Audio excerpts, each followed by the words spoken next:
สบายดีปีใหม่โอ้เปียกเปียกเปียกมื้อนี้มาทรงผ้าเด้อมาเลาะทรงผ้านะคะกระไดผ้าบานทับอิฐเดี๋ยวเราไปเลาะทรงนำกันเลยเนาะเมื่อเฮามาหอดวัดเนาะเฮาจะเห็นว่าเพิ่นเกียมน้ำหอมไว้ถ้าเนาะเฮาก็จะมาตักเอาน้ำหอมอยู่นี่ไปทรงน้ำผ้าเนาะแล้วเอาไปทรงผ้า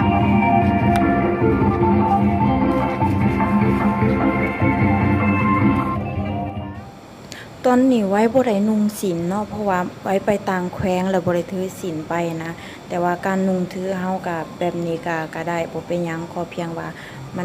มันปกปิดอีสังจักสิหนนะก่อนเฮาสิขึ้นไปทรงพระประจำวันเกิดอยู่เทิงหอแจกเนาะเฮาจะต้องปลดเกิบก่อน